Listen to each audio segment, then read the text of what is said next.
Ini di Malang dan di Surabaya ini masih hujan-hujan loh. Apa di Jakarta juga masih hujan ya? Semalam Depok hujan. Oh, sama berarti. Iya, iya sama. Oke. Kalau Jogja bagaimana Pak Dibjo?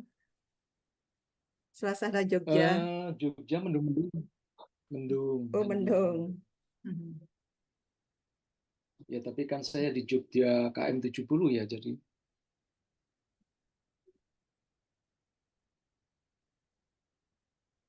Oh, Jogja berarti Jogja kota nih ada Pak Tomo. Pak sudah Tomo memberi berita cuaca. Suasana Jogja bagaimana?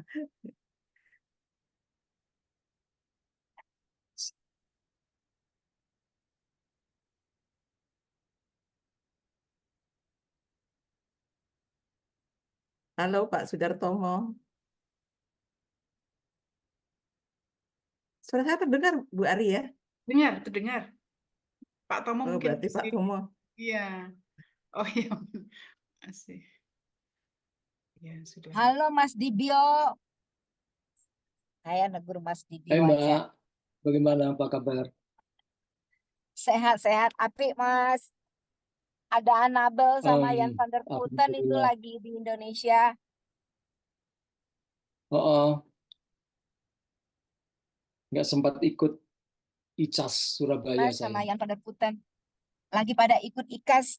Prof Novi, kalau Iya. bisa kita undang salah Iya. satu dari mereka untuk jadi pembicara di diskusi sastra. Mungkin Jan van der Putten, karena beliau itu mengajar Oh bahasa ya, dan sastra Indonesia di Hamburg University. Jadi kita bisa ada apa pandangan dari beliau mengenai pengajaran bahasa Indonesia di luar negeri barangkali.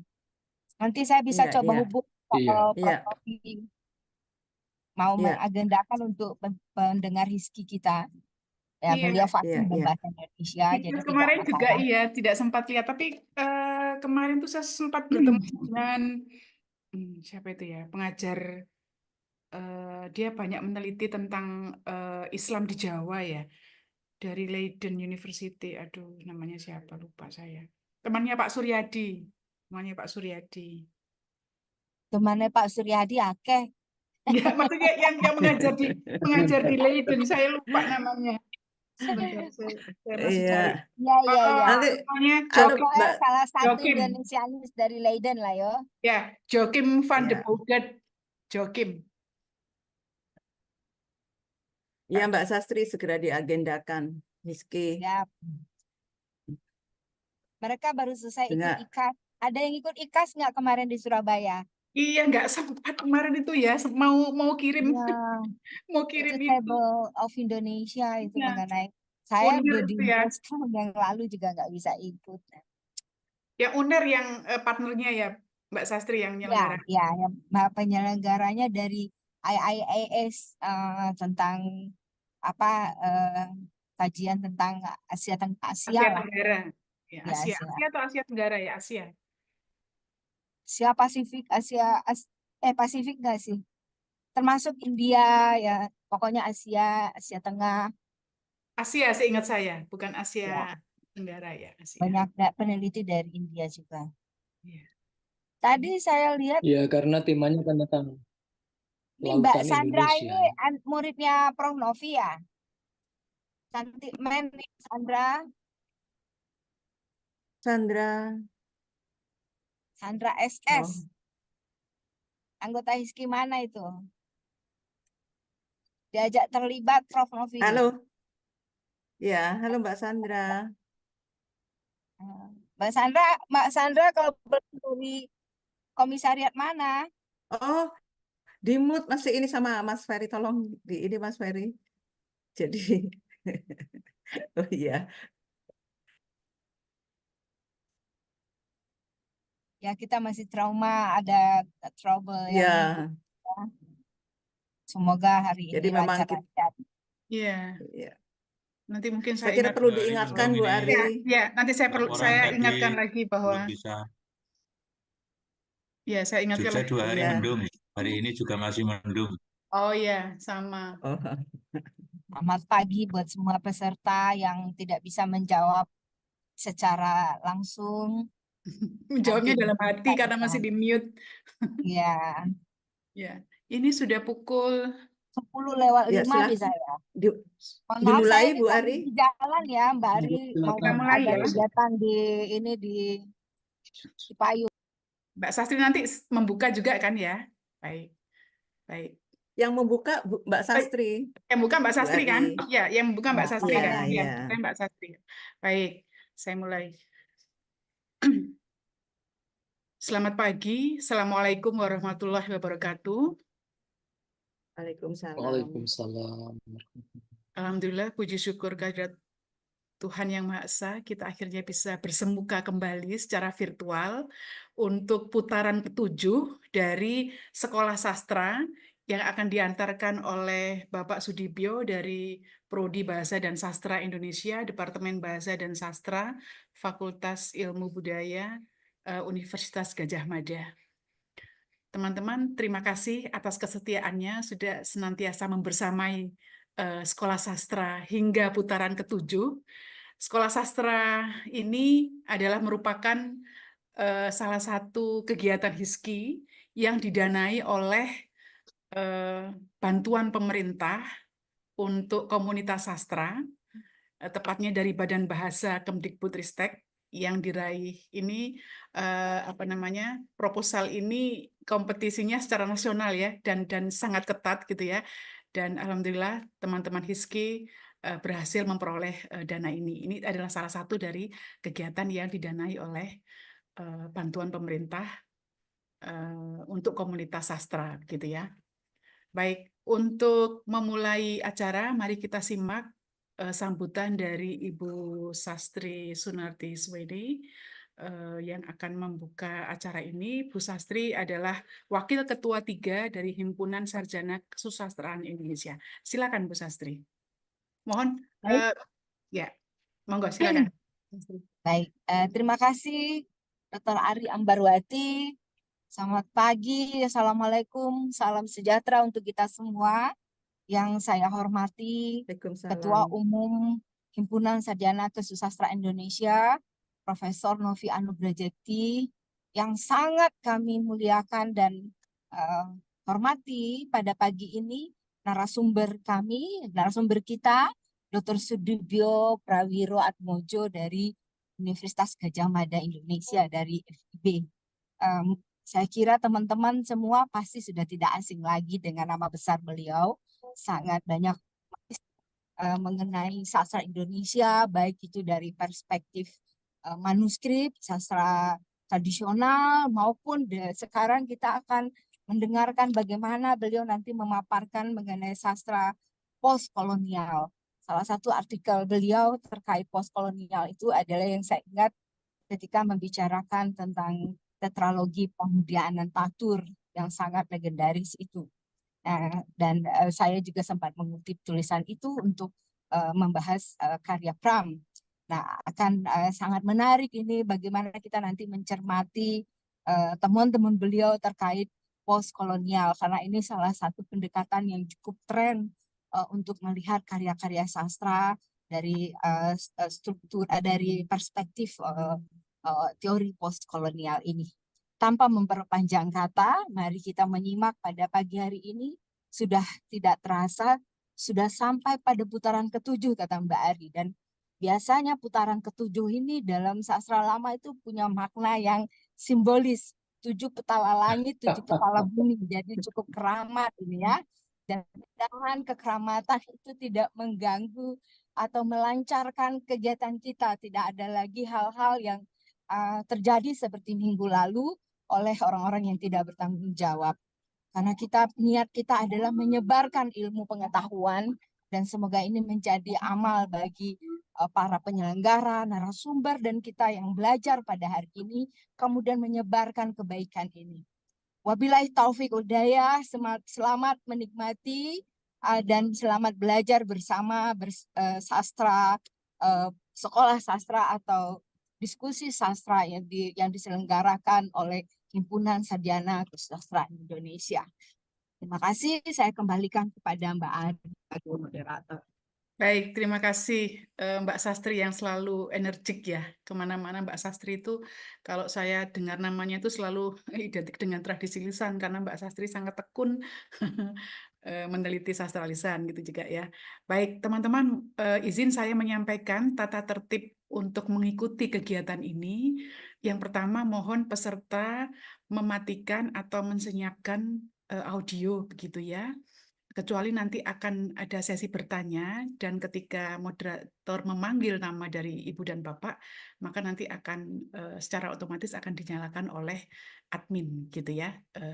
Videonya nanti bisa dibantu untuk dinyalakan, untuk bertanya atau kemudian nanti juga bisa menyampaikan tanpa menggunakan video gitu ya Ibu dan Bapak. Yang kedua, mohon dengan sangat ketika admin membagikan layar materi, mohon tidak ada yang mencoret-coret gitu ya untuk kepentingan kita bersama supaya kita betul-betul dapat menyimak apa yang disampaikan oleh narasumber nanti. Begitu ya, mohon kerjasamanya teman-teman. Terima kasih. Mari kita mulai paparan dari Bapak Sudibyo terkait dengan sastra postkolonial. Kita nikmati bersama. Silakan Pak Sudibyo.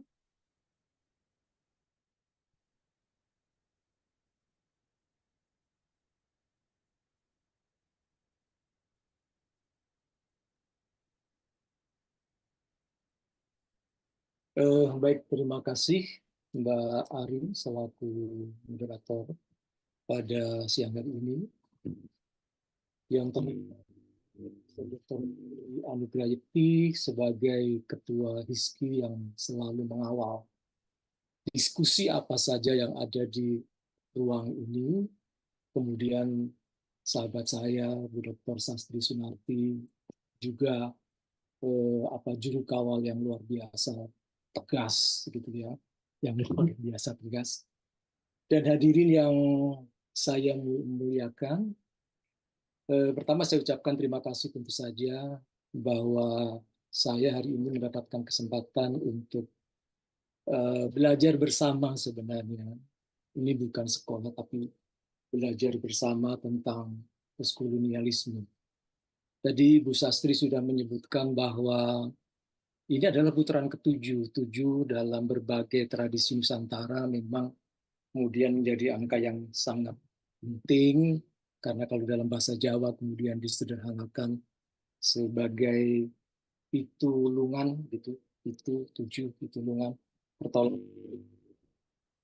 Ini saya benar-benar membutuhkan pertolongan karena saya baru menjalani recovery dari operasi lutut beberapa waktu yang lalu, minggu lalu tepatnya. Saya mengalami kecelakaan, tapi ini bukan persoalan postkolonialisme tentu saja, tapi karena begitu besar cinta saya kepada HISKI, hari ini saya mencoba untuk menopang kaki kanan saya, meskipun masih agak baru 1 minggu menjalani operasi. Nah, hari ini saya mendapatkan tugas untuk menyampaikan tentang postkolonialisme, teori postkolonialisme, dan terutama bagi studi sastra. Saya mulai dari bagian yang paling awal ini.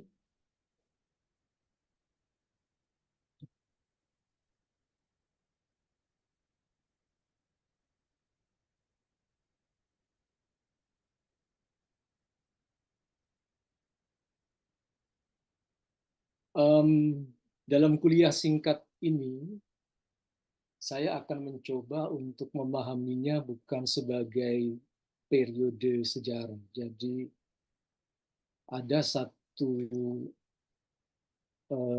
pendapat atau satu kelompok pendapat bahwa periode postkolonialisme ini dianggap sebagai satu periode sejarah. Jadi selalu dihubungkan ini dengan studi-studi pasca kemerdekaan dan sebagainya. Sementara saya akan mencoba memahami ini atau membatasi diri sebenarnya, karena biasanya para sejarawan menyebut era postkolonialisme biasanya era pasca kemerdekaan dengan berbagai karakteristiknya. Saya mencoba untuk membatasi diri pada praktik membaca dan nilai-nilai yang bergerak melintasi jurang kekuasaan kolonial dan independensi nasional. Meskipun demikian, bukan berarti bahwa ini tidak ada hubungannya dengan sejarah. Meskipun demikian, bukan berarti tidak ada hubungannya dengan sejarah.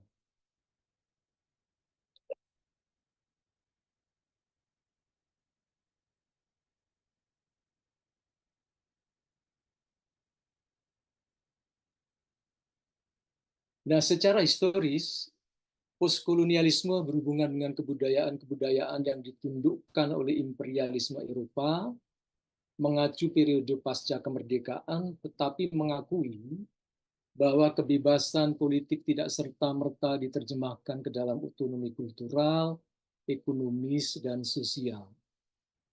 Pendekatan ini memberikan tekanan pada aspek-aspek kebudayaan terjajah yang menolak hegemoni imperial, tetapi tidak harus mengkonseptualisasikan resistensi.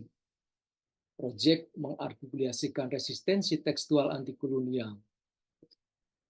Ini saya kutip dari sebuah makalah yang sangat bagus sebenarnya. Sayang kemudian kok tidak jadi terbit sebagai buku dari sebuah simposium di Australia yang ditulis oleh Jacqueline Low dan Helen Gilbert. Ini belum masuk dalam buku baru beliau. Sudah lama sekali. Adapun sebagai cara membaca dan membaca kembali baik teks metropolitan maupun kebudayaan kolonial untuk mencermati kemutlakan dan intensitas efek kolonisasi pada produksi sastra, catatan antropologis, catatan historis, tulisan ilmiah, dan administratif. Untuk hal ini sebenarnya kita sangat jelas bahwa kalau kita belajar sejarah pemikiran intelektual Belanda terutama pada peralihan abad dan pada tahun-tahun 1930-an di universitas profesor yang terus-menerus mendiskusikan bagaimana tulisan-tulisan mengenai Indonesia. Jadi mereka dengan sangat intensif melakukan kajian-kajian itu, kemudian mereka memberikannya sebagai semacam rekomendasi kepada satu institusi yang sangat terhormat. Sampai hari ini juga masih ada meskipun kemudian bergabung dengan Universitas Leiden, yaitu KITLV. Semua orang yang belajar bahasa sastra saya kira tahu KITLV, yaitu Koninklijk Instituut voor de Taal en Volkenkunde. Jadi institusi kerajaan untuk studi bahasa, sastra, dan etnologi. Pembacaan itu pada dasarnya merupakan pembacaan dekonstruktif, biasanya diterapkan pada karya-karya penjajah, tapi bisa kemudian terjajah. Mungkin hari ini saya akan lebih banyak memberi ilustrasi tentang karya-karya dari zaman kolonial. Baru nanti dalam pertemuan yang kedua, saya akan mencoba membuat semacam kilas balik dari studi postkolonial dalam sastra Indonesia. Karena sampai hari ini produktivitas penulisan sastra postkolonial Indonesia terbilang cukup tinggi. Jadi pada beberapa tahun terakhir ini, tahun-tahun terakhir setahunan ini saja sudah mungkin lebih dari 10 novel ditulis oleh para penulis yang mencoba untuk menulis tentang era kolonial pada masa lampau.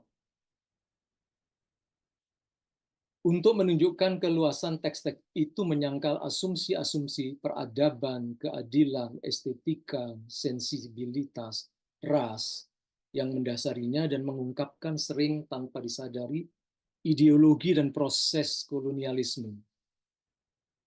Sebagai strategi membaca, setidaknya ada beberapa hal yang perlu diperhatikan, yaitu membaca teks-teks yang ditulis oleh pengarang dari negara-negara yang memiliki sejarah kolonialisme. Untuk konteks kita akan membaca karya-karya yang ditulis oleh pengarang, sarjana, dan macam-macam jenis ilmuwan Belanda, atau juga hal yang sama pada pada kelompok-kelompok pengarang dan intelektual Inggris. Tetapi karena kita lebih lama bertemu dengan orang-orang Belanda, maka khazanah yang bisa kita bongkar jauh lebih banyak, termasuk karya sastra. Kedua, membaca teks-teks yang ditulis oleh pengarang yang bermigrasi dari negara-negara yang memiliki sejarah kolonialisme atau pengarang keturunan keluarga migran, terutama yang memiliki pengalaman sebagai diaspora dengan segala konsekuensinya. Nah, pada kasus ini, kalau saya ambil kasus Belanda, sampai hari ini masih ditulis novel-novel dengan latar belakang Hindia Belanda pada waktu itu.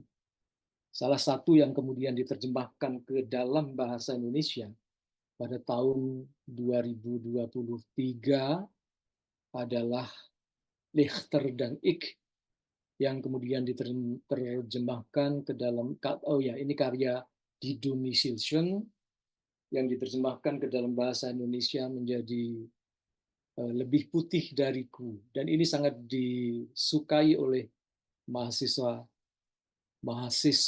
terutama mahasiswa S2 saya.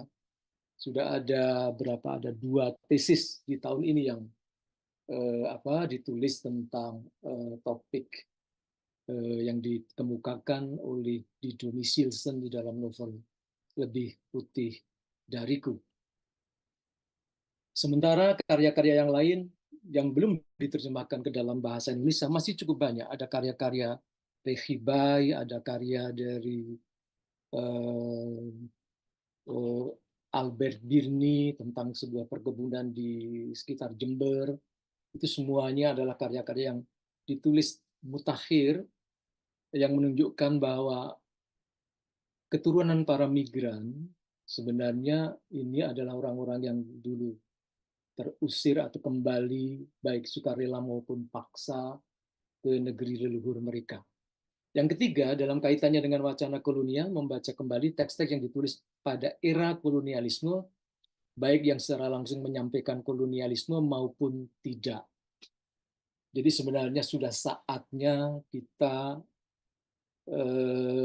mencoba untuk mereview kembali, menilai kembali karya-karya yang ditulis oleh para sarjana Belanda atau oleh para sarjana Indonesia didikan Belanda, setidaknya sampai tahun-tahun menjelang kemerdekaan itu kita baca betul, kemudian kita lihat apakah hal-hal yang diteorikan di dalam beberapa kutipan tadi bisa kita kenali di dalam karya-karya mereka. Karena kemudian ada satu pertanyaan, apakah semuanya semata-mata orientalisme atau juga ada unsur ilmu pengetahuan. Jadi keduanya tidak bisa dipisahkan begitu saja. Tidak semuanya bersifat eksploitatif, tapi ada juga yang untuk kemajuan ilmu pengetahuan. Jadi sampai saat ini memang kita belum melakukan review itu, padahal jumlah karyanya cukup besar sekali lagi. Kita seringkali mengkritik habis-habisan masa lalu kolonial kita, pernah dijajah Belanda, tapi kita tidak pernah mencoba untuk mengkaji kembali karya mereka itu seperti apa. Mana yang manipulatif, mana yang provokatif, mana yang orientalistik dan sebagainya belum kita pilah-pilah dengan baik. Nah, tulisan postkolonial berusaha mempertanyakan wacana keeropaan dan strategi diskursif dari posisi istimewa mereka di antara dunia, yaitu dunia Eropa dan bukan Eropa. Di samping itu, tulisan postkolonial juga berbicara Eropa.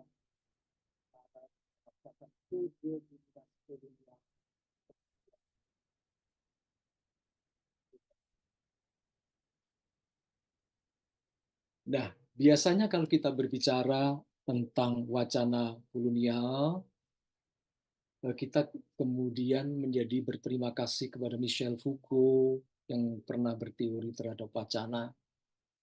Karena postkolonialisme itu juga sebuah, di samping praktik, itu juga sebuah diskurs. Menurut Foucault, sebagai suatu formasi sosial, wacana membangun realitas tidak hanya bagi objek yang direpresentasikan, tetapi juga bagi subjek yang membentuknya. Wacana kolonial lantas dipahami sebagai sebuah sistem pernyataan yang diciptakan mengenai tanah jajahan dan bangsa terjajah, penjajah, serta hubungan antara keduanya. Wacana kolonial merupakan sistem pengetahuan dan keyakinan tentang dunia yang di dalamnya berlangsung tindak kolonialisme. Dalam wacana kolonial yang digagas oleh Said, salah satu pakar dalam bidang kolonialisme yang terinspirasi oleh teori wacana Foucault, hubungan antara penjajah dan terjajah yang dinyatakan sebagai hubungan antara Barat dengan Timur hampir selalu berupa hubungan kekuatan dominasi dan hubungan berbagai derajat hegemoni yang kompleks. Timur ditimurkan tidak hanya karena ia didapati dalam keadaan bersifat timur, tetapi juga karena ia dapat dijadikan timur. Timur adalah satu bagian integral dari peradaban dan kebudayaan material Eropa. Itu kata Edward Said. Jadi bahwa Timur itu sebenarnya lebih banyak dibentuk oleh perspektif Eropa. Nah, para penulis meliputi agen-agennya antara lain adalah para antropolog. Kalau ada yang menyimak dari dari kalangan ini, filolog itu bidang asal saya, sosiolog, arkeolog, sejarawan, ahli politik, dan para administrator pemerintahan, menerima pembedaan Timur dengan Barat itu sebagai titik tolak bagi penyusunan karya-karya mereka. Saya tidak tahu apakah Brin suatu ketika tertarik untuk mereview sebenarnya karya-karya kolonial ini. Dalam berbagai kesempatan dalam bidang filologi misalnya, saya selalu menyarankan ayo kita kaji kembali karya-karya para filolog Belanda tentang sastra Indonesia, tentang sastra lama Indonesia terutama. Karena banyak tuduhan, lebih-lebih sekarang, tuduhan yang sebenarnya sangat tidak beralasan kepada para sarjana Belanda itu, yang sebenarnya sangat sangat tidak masuk akal kadang-kadang tuduhannya. Misalnya sebuah teks katanya ditulis oleh sarjana Belanda untuk mengacaukan sejarah dan sebagainya, itu tentu saja kita tidak bisa langsung seperti itu, tetapi kita harus membuktikannya. Memang pernah ada sebuah kasus seperti itu, atau ditunjukkan oleh Profesor Amin Swine dalam kajiannya tentang Abdullah misalnya. Beliau menemukan bahwa Klinkert, sarjana Belanda itu melakukan manipulasi tentang orisinalitas teks Abdullah bin Abdul Qadir Munshi. Semula teks yang sudah ditulis, yang sudah dicetak batu dengan litografi, kemudian ditulis ulang oleh pegawai pegawai Klinkert, kemudian teks itu dikeluarkan dalam sebuah edisi. Padahal dalam pandangan kita bahwa teks tulisan tangan itu biasanya jauh lebih tua dari sebuah tulisan tercetak. Nah, praktik-praktik semacam ini yang perlu dibuktikan, dan membuktikannya tentu saja dengan kerja keras. Tidak bisa hanya dengan berspekulasi, karena sekarang di luar kita banyak dugaan-dugaan spekulatif yang tanpa bukti. Perlu bukti yang kuat untuk kembali melihat karya-karya para sarjana kolonial itu. Karena bagaimanapun juga bahwa guru-guru kita, saya baru menulis sebuah postingan di Facebook untuk mengenang Ibu Ahadiyati Ikram misalnya, bahwa sanad keilmuan atau semacam genealogi intelektual para sarjana Indonesia, terutama yang bergerak dalam bidang penelitian bahasa dan sastra khususnya, itu bisa dikembalikan nanti pada tradisi Leiden melalui tokoh Snugurgrunyo yang kemudian mempunyai murid di Indonesia, yaitu Profesor Hussein Jayadiningrat. Jadi sebenarnya dalam konteks ini sebenarnya kajian postkolonialisme menjadi bisa digunakan sebagai satu cara kalau kita memang benar-benar mau membaca kembali apa yang pernah ditulis oleh para sarjana Barat itu. Nah, ada dua metode penyajian Timur ke dunia Barat. Yang pertama menggunakan kemampuan ilmu pengetahuan yang diseminatif, yaitu melalui universitas, masyarakat profesional, perkumpulan-perkumpulan geografis, dan eksplorasional.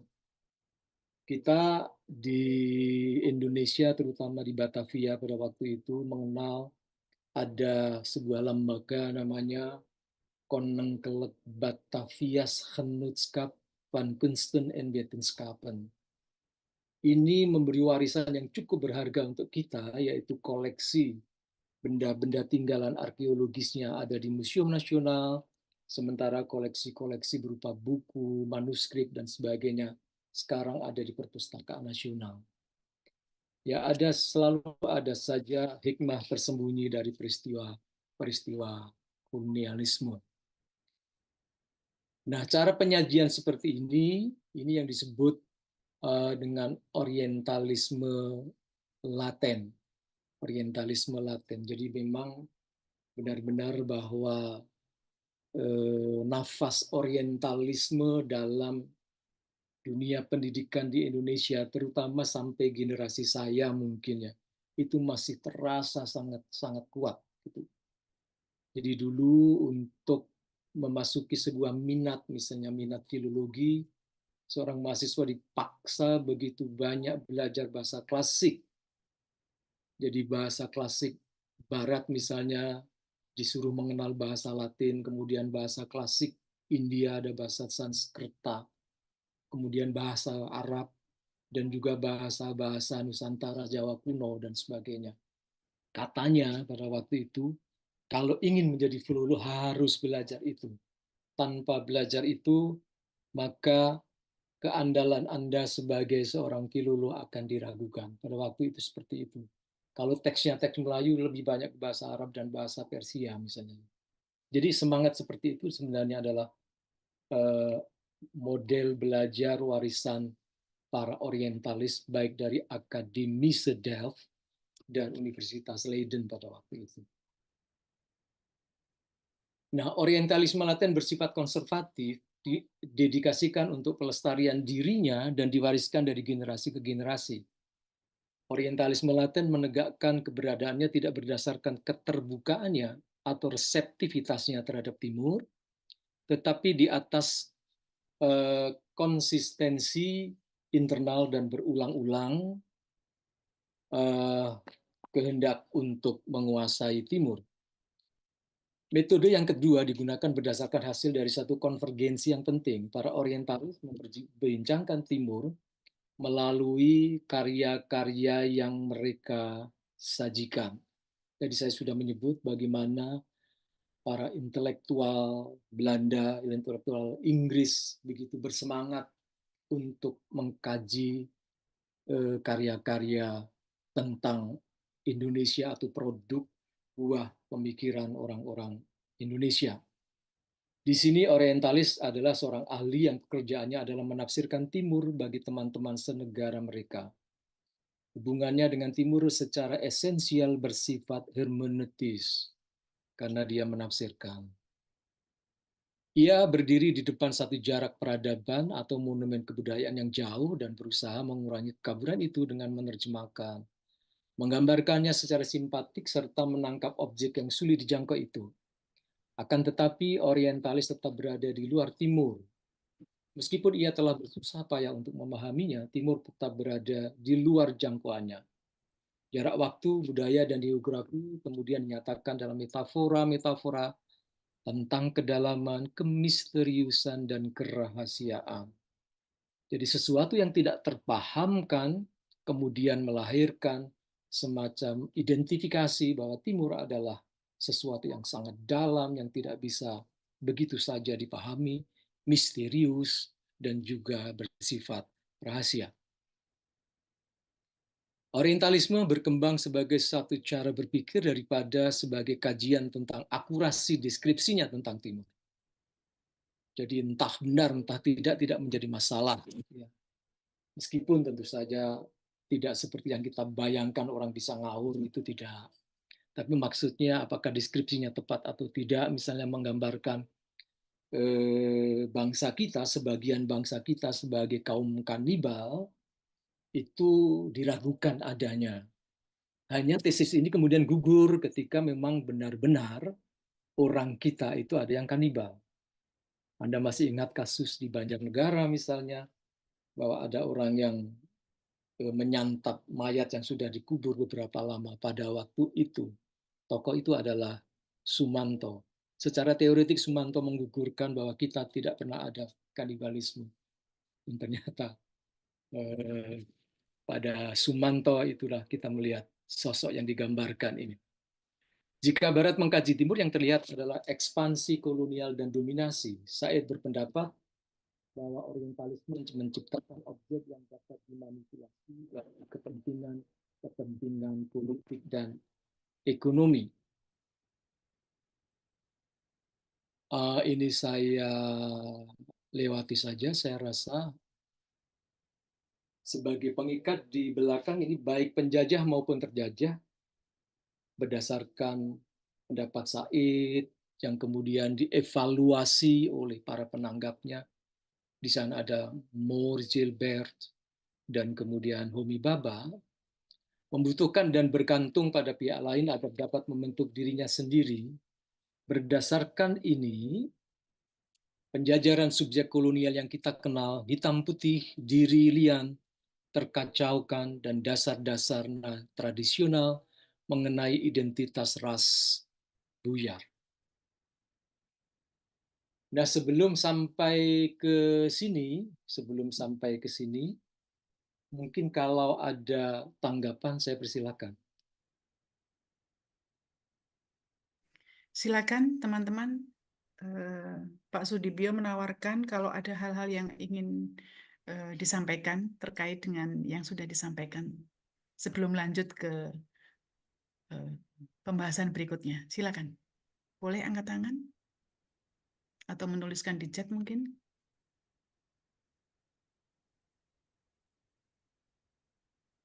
Iya, ini sepertinya belum ada yang raise hand, Pak. Mungkin bisa dilanjutkan, Pak. Baik, lanjutkan.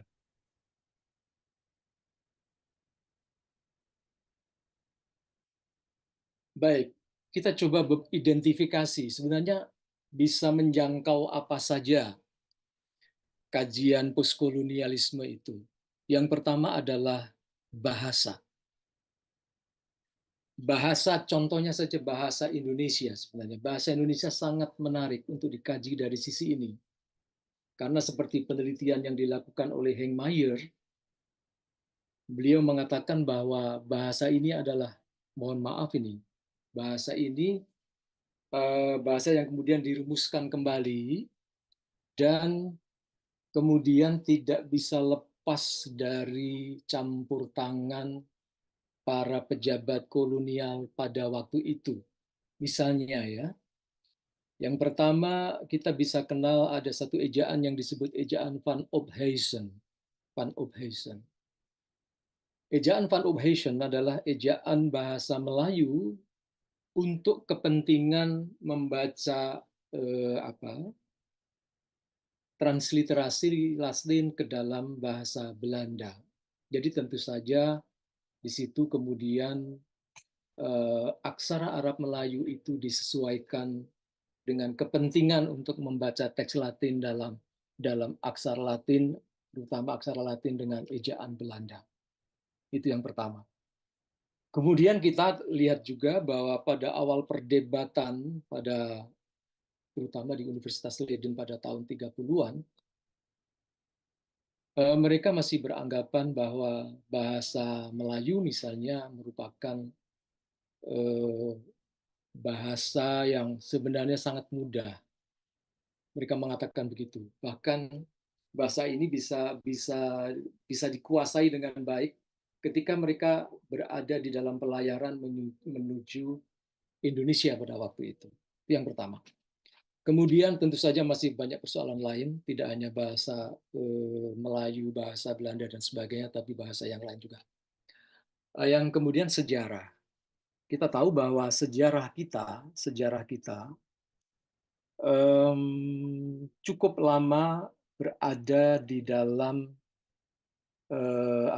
kooptasi para sejarawan Belanda.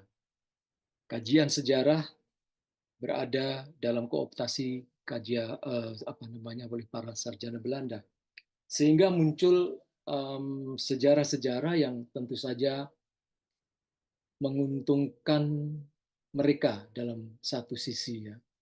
Kita bisa melihat banyak versi sejarah yang kemudian sekarang mulai banyak dikoreksi oleh teman-teman baik sejarawan maupun para pecinta sejarah. Orang selalu mempertanyakan apakah sejarah kita benar-benar seperti itu. Misalnya kalau mengatakan sekarang yang menjadi diskusi seru gitu ya. Apakah kita benar-benar mulai memasuki era era literasi itu pada abad keempat Masehi, atau sebelumnya, jauh sebelum itu kita sudah mengenal literasi. Sebagian orang berkeyakinan seperti itu. Sebagian orang, sekali lagi, berkeyakinan seperti itu. Tapi belum bisa membuktikan dengan baik. Nah, dari sisi lain, dari kajian sejarah, misalnya Profesor Sartono kemudian mengenalkan satu istilah sejarah yang Indonesia sentris sebagai satu biner dari sejarah yang Nerlando sentris, berorientasi kepada kepentingan Belanda. Nah, kemudian nasionalisme. Bagaimana nasionalisme kita dibangun pada awal itu menarik, saya rasa. Karena masih banyak pada waktu itu tokoh pergerakan nasional juga menginginkan bahwa negara kita suatu ketika kelak akan merdeka. Tetapi mereka tidak bisa seperti Muhammad Hatta misalnya yang mencoba memutus relasi antara masa lampau kolonial dengan Indonesia baru, kira-kira begitu ya. Jadi ada kelompok pemikir, misalnya Noto Suroto yang berpikir bahwa nasionalisme awal Indonesia pada waktu itu sebenarnya adalah lebih kuat apabila nasionalisme kita dibangun berdasarkan semangat yang sudah ada sebelumnya. Oleh karena itu, beliau menggagas bahwa orang yang bisa menjadi sebut saja sebagai penguasa Indonesia adalah dari kalangan kerajaan-kerajaan Nusantara. Karena dari satu sisi, mereka sudah menjadi penguasa sejak lama. Beliau tidak membayangkan bahwa dari kalangan kebanyakan nanti akan muncul juga para pemimpin. Tapi pemimpin harus dilahirkan oleh seorang pemimpin. Dan doktrin ini adalah doktrin kultural, saya kira. Ketika seseorang mulai meneliti seorang pemimpin, maka ada semacam keharusan bahwa seorang pemimpin harus berasal dari keluarga besar seorang pemimpin juga, gitu. Nah, kemudian politik tubuh. Kita bisa melihat bagaimana tubuh pada masa kolonial digambarkan, ya. Bagaimana menggambarkan orang-orang pribumi dan bagaimana menggambarkan orang-orang berkulit putih. Itu pasti berbeda. Tidak hanya itu, tidak hanya dari sisi itu, dari sisi ras itu juga akan kelihatan bahwa ras Asia dengan ras Arya dan yang lain itu pasti berbeda. Nah, politik tubuh ini kemudian menyangkut gender dan seterusnya, ya tentu saja menyangkut gender dan seterusnya. Ada tubuh perempuan, ada tubuh laki-laki, dan sebagainya. Kemudian ruang dan tempat. Secara geografis, kita dulu tahu bahwa hampir hampir semua kota-kota besar di Indonesia itu memiliki nama Belanda, ya, kota-kota besar. Misalnya kita kenal Batavia, tentu saja yang terkenal, Bogor dengan Buitenzorg dan seterusnya. Ada nama-nama ruang tempat yang terbentuk geografi baru pada zaman Belanda. Nah, kemudian yang tak terelakkan juga munculnya hibriditas, ya, karena bagaimanapun juga tadi sudah saya singgung di atas bahwa pertemuan kolonial itu tidak selamanya merugikan, tapi ada juga saling memberi dan saling menerima, kira-kira begitu. Jadi ada satu pertemuan kolonial yang kemudian melahirkan hibriditas.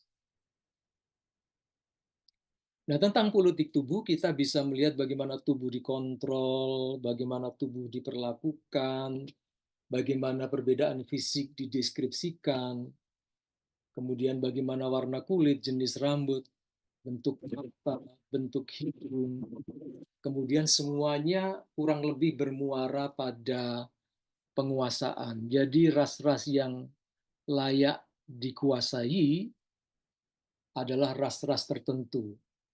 Misalnya orang-orang Hindia Timur, Ost India, itu digambarkan sebagai orang-orang yang feminin.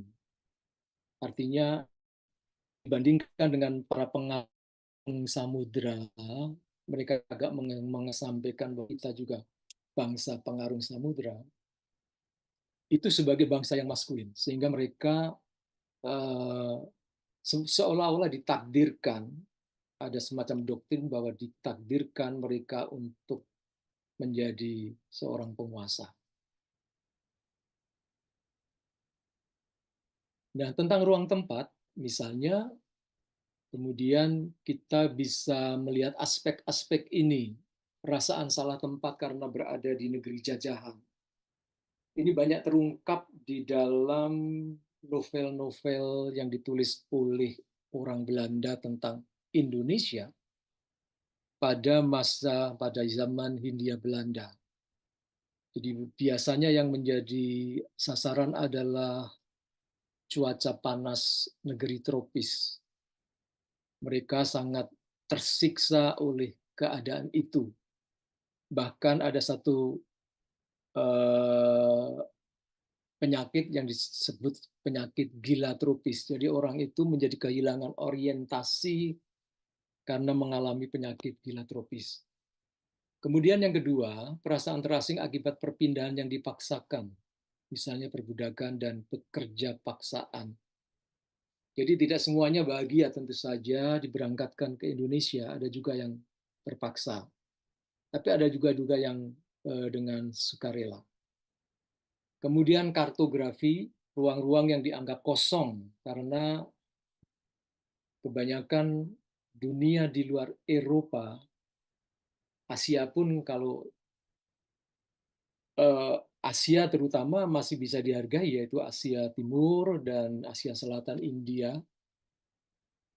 Sementara yang lain dianggap sebagai terra incognita, tanpa penghuni, dan terra nullius, sama sekali nggak ada penghuninya. Kemudian juga penamaan tadi yang sudah saya sebut, penamaan seperti Buitenzorg untuk Bogor dan sebagainya. Kemudian juga ada imperialisme ekologis, ini tentu saja berkaitan dengan bagaimana ruang-ruang baru itu diciptakan. Misalnya ketika Pulau Jawa itu mulai dibangun rel kereta api, mungkin kita tidak membayangkan ya bahwa komoditas jati yang begitu bagus kualitasnya di Jawa itu serasa punah. Jadi itu habisnya hutan-hutan jati di Pulau Jawa. itu ketika pohon bon jati kemudian dipergunakan sebagai bantalan kereta api. Kemudian bagaimana Daendels membangun De Grote Posweg di pesisir utara, itu juga menghilangkan sekian banyak rawa yang sebenarnya merupakan sebuah ekologi yang penting bagi daerah pantai. Jadi ini bagian-bagian seperti ini merupakan bagian-bagian yang bisa kita identifikasi kalau kita mau mengkaji dari sisi ruang atau tempat. Kemudian hibriditas antara lain bisa melalui ini, penciptaan bentuk-bentuk transkultural baru dalam zona kontak sebagai akibat dari kolonisasi.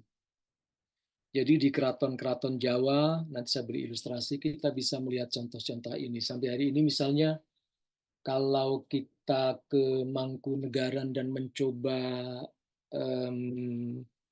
restoran yang dibangun di sana, di Pracimata, Ibu Bapak bisa merasakan bagaimana bentuk-bentuk transkultural dari makanan-makanan Belanda yang di-Indonesiakan atau sebaliknya makanan-makanan Indonesia yang dicoba untuk diberi sentuhan kebelandaan. Nah, dalam hal ini kemudian diakui tidak hanya eksploitatif bahwa hubungan penjajah dan terjajah yang bersifat mutualistis itu juga saling bergantung. Tidak hanya sekedar eksploitatif. Hibriditas juga berkaitan dengan ruang antara. Ruang ini teoretik, terlalu teoretik saya.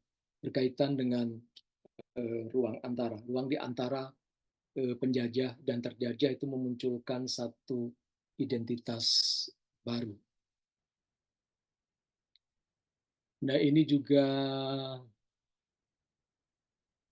teoritis saya rasa, saya lewati saja. Saya akan mulai pada kutipan-kutipan konkret dari apa yang ditulis oleh orang Belanda ini mengenai politik tubuh misalnya. Misalnya ada sebuah novel berjudul Kuli. Novel Kuli ditulis oleh Madelon Sekeli-Lulof. Ini istri salah seorang pekebun Belanda yang ikut tinggal di hutan belantara di sekitar Delhi. Karyanya oleh para kritikus sastra Belanda yang sok nyastra dianggap sebagai tidak terlalu penting. Dan ini hanya dimasukkan dalam kompartemen karya perempuan. Ini sangat tidak adil. Jadi para kritikus sastra Belanda pada waktu itu memang sangat subordinatif terhadap karya-karya perempuan. Ini saya rasa tidak terjadi di Indonesia. Ya. Kita mengakui kehebatan pujangga-pujangga perempuan. Nah, bagi saya pribadi, karya-karya Madelon Sekeli-Lulof itu novel-novel terindah menurut saya yang berkisah mengenai dunia perkebunan di Sumatera. Karena beliau hidup di situ, maka beliau memiliki gambaran yang sangat bagus tentang situasi perkebunan di Sumatera pada tahun 30-an. Ketika novel ini akan diterjemahkan ke dalam bahasa Indonesia oleh sebuah konsorsium dengan penerjemah almarhumah Profesor Ahadiyati Ikram, Bu Ikram sendiri merasa apa perlu saya menerjemahkan novel dengan kenyataan yang seperti ini. Dia merasa juga tidak tega bahwa bangsanya di dalam novel itu digambarkan seperti ini. Tetapi akhirnya berkat saran dari berbagai pihak bahwa ini fakta yang harus dikemukakan, semua lebih banyak orang tahu bahwa ada pandangan-pandangan seperti itu yang bisa digunakan sebagai evaluasi, kira-kira begitu sarannya. Baik, kita lihat kutipan ini. Monyet kamu, anak sundal kamu, kamu kira bisa malas-malasan di sini, bisa kurang ajar, bisa ketawa kamu, hot for domo. Ia berjongkok lalu memegang tengkuk Ruki dan menekan kepalanya ke dalam air. Beberapa detik diangkatnya lagi lalu ditenggelamkan lagi sambil memaki dalam bahasa Belanda. Bangsat kamu, orang baru sialan. Saya hajar kamu, hot for dom. Masuk lumpur. Kamu boleh ketawa di situ, sesuka hati, anjing hitam sialan. Lagi-lagi membenamkan kepala Ruki semakin dalam. Lemas dan kecut, Ruki memuntahkan lumpur yang masuk ke dalam mulut dan hidungnya. Ini bagian dari politik tubuh, sedikit ilustrasi dari karya sastra orang Belanda tentang para kuli di perkebunan Sumatera. Kemudian dalam novel yang lain yang berjudul Ruber, dia kembali melukiskan adanya ruang kosong. Saya ingin ke Hindia. Ia membuka lipatan dan meletakkan lembaran itu di lututnya. Marian membungkuk melihatnya. Sebuah peta bumi. Lihatlah. Ia menggunakan sebuah pisau kecil untuk menunjuk. Kamu kenal daerah ini? Kira-kira dengan pisaunya dia menunjuk yang ada di dalam peta itu. Bagian paling utara Pulau Sumatera. Disinilah tempat Intan itu. Sebelah selatannya. Kamu lihat, pesisir di sebelah timur ini. Dan sungai ini yang dua cabangnya bersumber dari daerah pegunungan yang ada di tengah itu. Lantas apa yang harus kamu lakukan? Menebas sebidang hutan belantara bersama dengan ratusan kuli untuk dijadikan sebuah perkebunan baru. Pekerjaan yang hebat bukan, non? Di sana, di hutan kamu punya apa saja. Marian, kamu tinggal masuk hutan dan mengambil apa yang kamu ingini. Pakis, palem, suplir, anggrek. Asalkan kamu tetap berjaga-jaga agar tidak celaka karena gajah dan harimau. Perhatikan nafsu tokoh yang ada di dalam tokoh ini untuk segera ke Sumatera, dan dia tidak memperhatikan bahwa hutan belantara itu ada pemiliknya, masyarakat adat di situ. Di situ sudah ada kerajaan Melayu, dan dalam satu komunitas besar itu di dalam kekuasaan politik kerajaan Aceh misalnya. Tapi dia menganggap itu sebagai daerah yang kosong. Nah, kemudian tentang salah tempat, bagaimana orang merasa salah tempat. Mungkin orang yang pernah tinggal di satu negeri dalam waktu agak lama, dia bisa merasakan itu.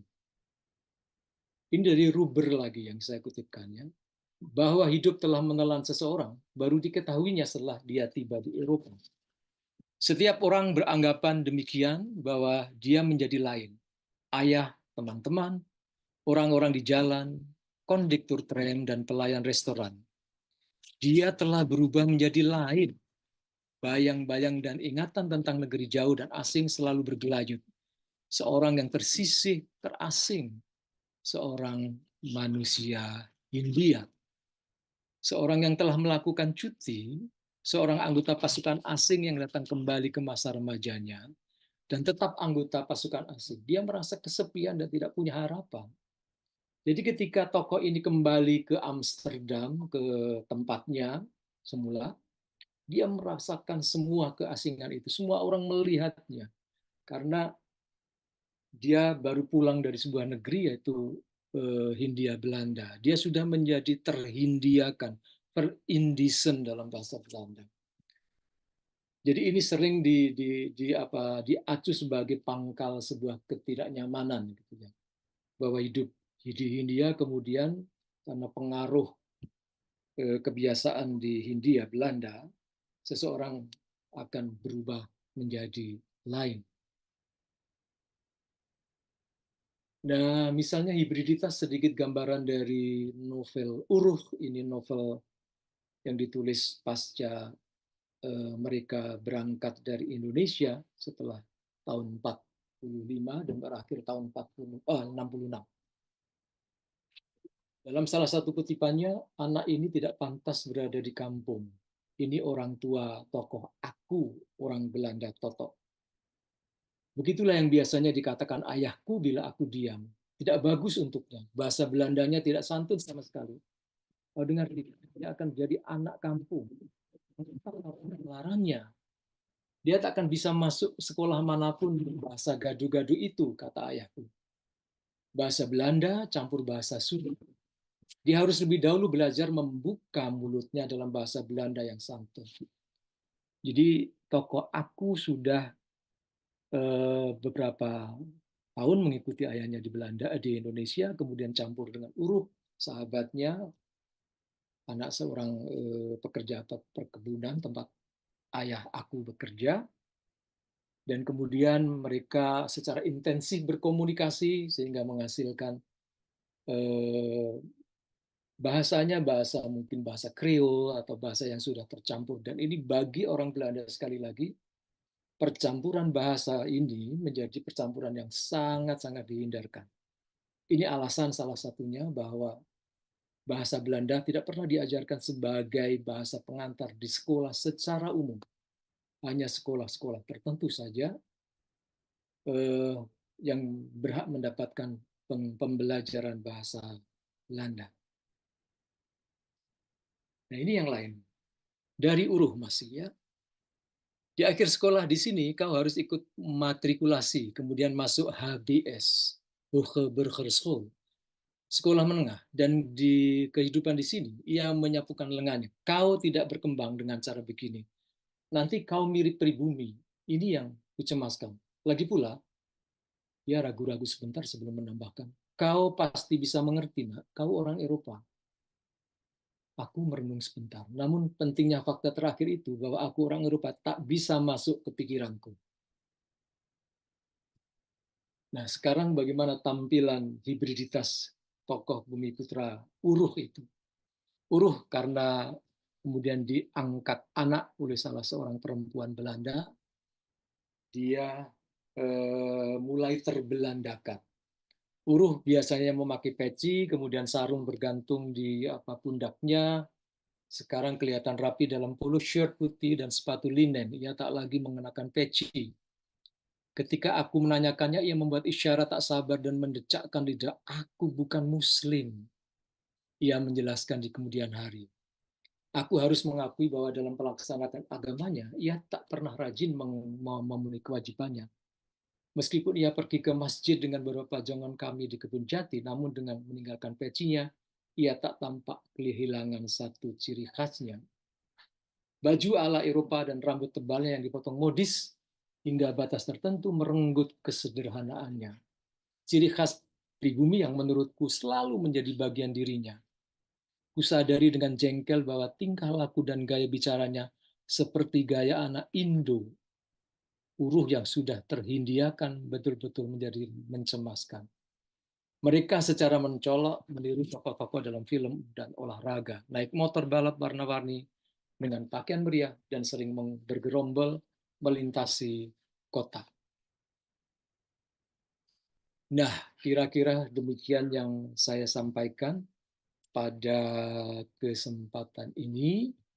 Kita bisa melihat beberapa ilustrasi tentang ambivalensi, tentang hibriditas dalam gambar-gambar ini, saya kira. Bagaimana ketika orang ada dua mulut, yang satu yes, yang satu no, kemudian yang satu melambaikan bendera Indonesia, sementara yang lain mengadu. Sementara di sini ada satu contoh yang bagus, patung Mickey Mouse, kemudian memakai ini mungkin dari Cheongsam, Disneyland di pakai Cheongsam itu. Hong Kong atau Video. mana Ya, ya? pakai Cheongsam Iya, Cina. iya. Nah, ini yang kita punya ya. Ini pakaian dandes, kita bandingkan dengan pakaian Sultan-Sultan Jogja. Perhatikan agak mirip ya, tetapi di sini kemudian ada sedikit modifikasi. Ini Raden Saleh ketika dia bingung, saya mau pakai apa datang ke sebuah pesta. Maka dia mungkin ada darah Arab sedikit dengan surban, kemudian diberi jumbai-jumbai ala Belanda, kemudian jasnya juga jas Belanda, tapi dalamnya kelihatan seperti koko dan sebagainya. Baik, saya kira itu yang bisa saya sampaikan pada siang hari ini. Baik, Saya kembalikan waktu kepada Mbak Ari, Ibu Ari, monggo. baik, terima kasih Pak Sudibyo. Ini diam-diam teman-teman terhipnotis ya, karena ternyata pertanyaannya juga sudah muncul banyak ini, Pak Dibyo. Ada Oh sekitar ya, 8 pertanyaan ya. atau sekaligus mengkonfirmasi beberapa hal yang akan mereka sampaikan gitu. Apakah saya perlu menayangkan pertanyaan-pertanyaan supaya Pak Dibio bisa membaca atau bagaimana? Atau saya bacakan saja? Boleh juga kalau seperti, tapi ini ada beberapa, tapi saya takutnya kalau nggak terjawab semua. Baik, baik. Ini Ini dari yang yang pertama mungkin. ya, ini yang sudah saya catat Pak Dibio. Ini yang pertama J. dari Mbak Siti Nur Saadah. Postkolonialisme sebagai satu pendekatan dalam mengkaji karya sastra. Mohon penjelasan mengenai fokus kajiannya dalam karya sastra dan konsep dasar atau asumsi yang mendasarinya. Kemudian pertanyaan kedua, apakah ada ciri-ciri khusus dan khas yang dimiliki oleh sebuah karya sastra yang dapat dianalisis secara postkolonial? Dari Mbak Siti Nur Saadah. Silakan, mungkin satu-satu dulu begitu ya, Pak Dibio. Kalau Mbak Siti Saadah memperhatikan apa yang saya sampaikan, saya rasa tadi sudah terjawab ya. Jadi misalnya apa saja asumsinya.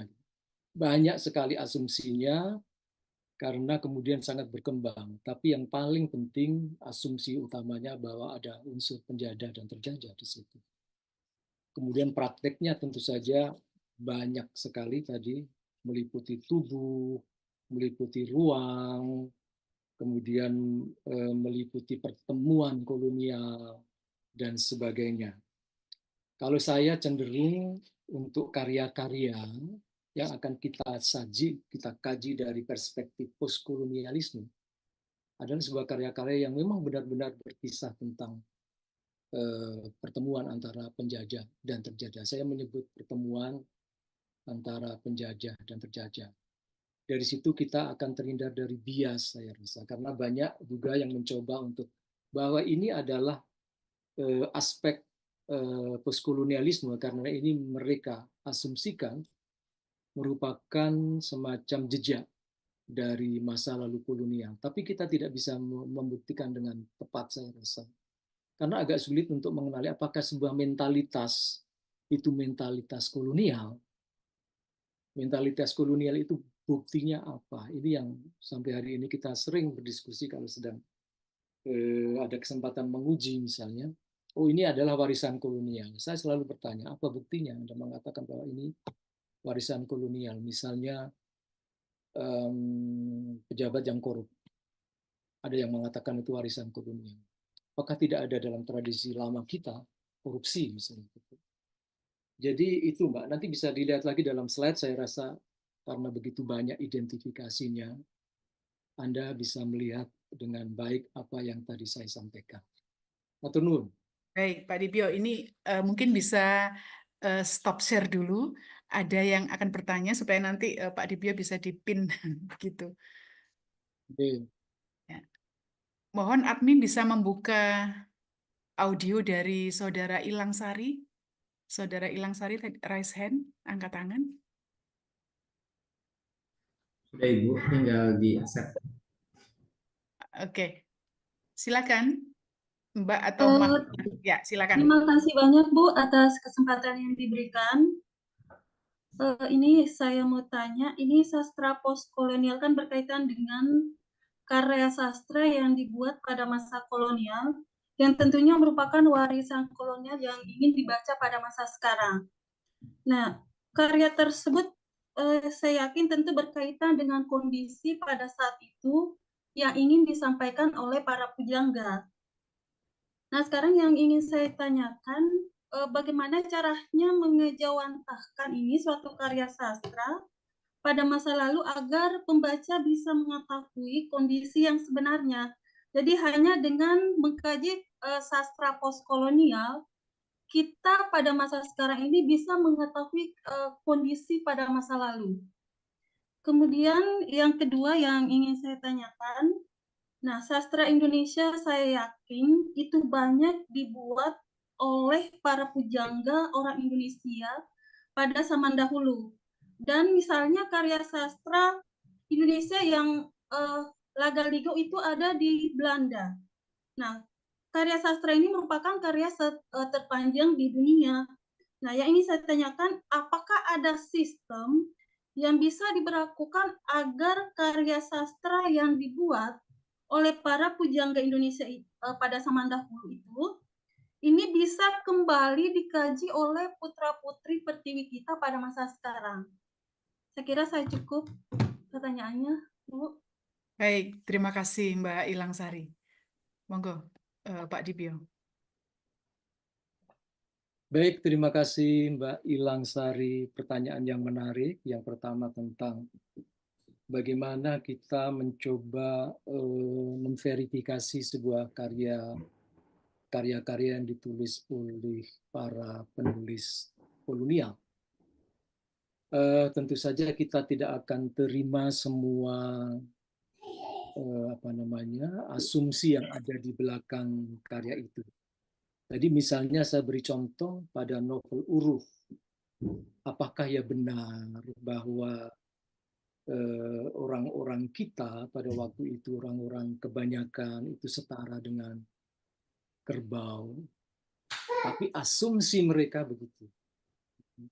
Asumsi mereka bahwa ada unsur-unsur kita tidak kita ya, kalangan bawah sebenarnya kebanyakan, dianggap evolusi kita itu belum setara dengan evolusi mereka.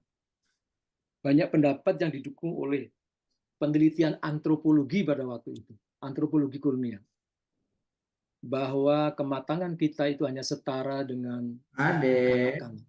Artinya orang dewasa kita itu dianggap setara dengan kanak-kanak. Nah, tentu saja dengan gambaran-gambaran tadi yang saya gambarkan mengenai Uruf yang dianggap sebagai kerbau, anjing, dan orang hitam sialan dan sebagainya. Asumsi itu perlu kita cermati lagi, kita baca ulang, kita carikan bukti apakah memang demikian secara umum atau ada kasus khusus pada diri tokoh tadi. Nah, untuk yang kedua, apakah karya sastra Indonesia yang hebat ini bisa dinikmati di Indonesia? Tentu saja sangat bisa, dan ini sudah sampai ke jilid yang keempat saya rasa. Jadi mohon yang tidak berkepentingan bisa mute ya. Ini bisa admin bisa langsung mute. Kecuali Pak Dibio. Baik, terima kasih. Silakan dilanjut Pak Dibio. Ya, Lagaligo misalnya ya Mbak yang tadi disebut. Ini sudah ditransliterasi ke dalam aksara Latin dan diterbitkan oleh sebuah penerbit di Jakarta. Saya sebut tanpa bermaksud promosi, Yayasan Obor, sampai jilid keempat. Kemudian anggapan bahwa Lagaligo itu merupakan sebuah karya sastra terbesar, 2 kali lebih besar dari Iliad, Odyssey, lebih besar dari Mahabharata misalnya. Ini saya sendiri belum mendapatkan, secara objektif belum dapat menyampaikannya, tapi keyakinannya memang begitu. Ini berdasarkan penuturan para peneliti, misalnya Profesor Nur Hayati Rahman menginformasikan memang seperti itu. Karena ini masih ada yang belum sempat ditransliterasikan. Yang sudah ditransliterasikan itu cukup tebal. Sebentar saya beri contoh.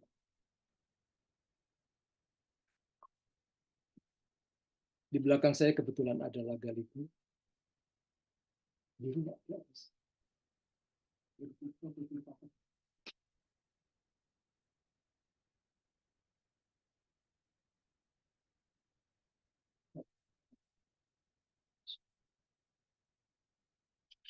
Baik, setelah ini saya akan kembali membacakan pertanyaan yang sudah disampaikan teman-teman di chat ya.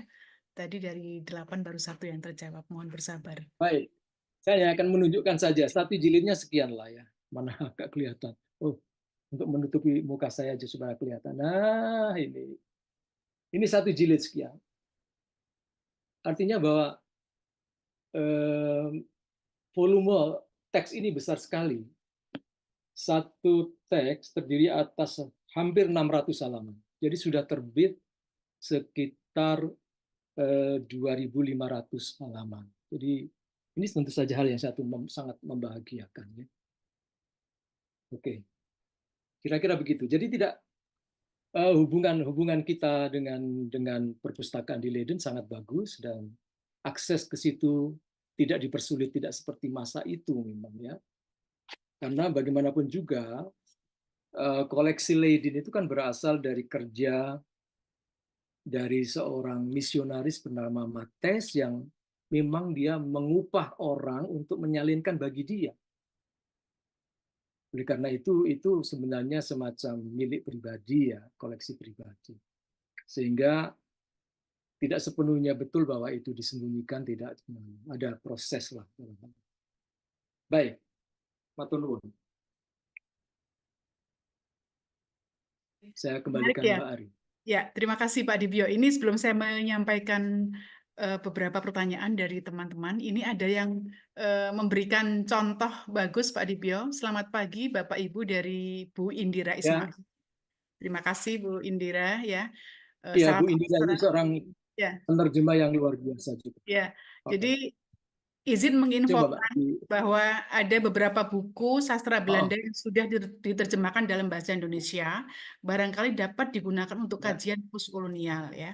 Seperti Heren van de Thee, Sang Juragan Teh, Hella S. Hase, kemudian Sleutoloch, Mata Kunci, Hella Hase juga, The Oorschot van en Vis, Ikan Tanpa Salah dari Alfred Birne. Saya sendiri jadi kepingin baca teman-teman.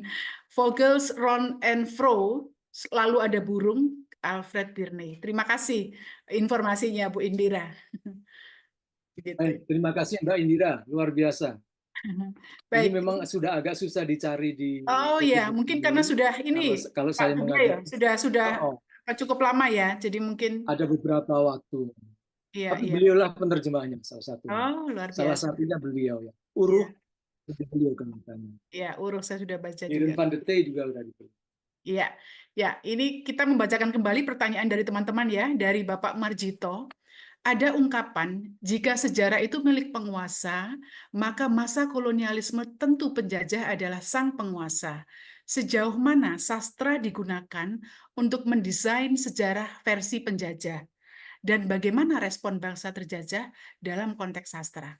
Dari Pak Marjito, Pak Dibyo. Baik, pertanyaan yang tidak mudah dijawab sebenarnya. Bagaimana desain para intelektual Belanda untuk sastra, terutama tentu saja sastra lama Indonesia pada waktu itu. Tetapi misalnya buku historiografi tradisional terpenting Jawa, yaitu Babat Tanah Jawi. Siapakah yang mengkodifikasi pertama? Mereka adalah para sarjana Belanda. Jadi kodifikasi itu dilakukan oleh sarjana Belanda. Ada nama-nama dari Java Institute di Surakarta pada waktu itu. Dan sampai hari ini itu masih merupakan rujukan yang paling sahih di antara berbagai terbitan Babat Tanah Jawi yang ada. Juga mengenai Pararaton, meskipun ada Mas Heri Purwanto, tapi edisi yang dibuat oleh Brandes itu luar biasa lengkap. Jadi tadi saya menawari misalnya kita mencoba memverifikasi, tapi memverifikasi karya-karya para sarjana Belanda itu tidak mudah. Karena apa? Mereka bekerja dengan sangat cermat. Meskipun ada unsur-unsur yang kalau ditelusuri betul, mungkin ada hal-hal yang sama-sama kita khawatirkan. Mengapa?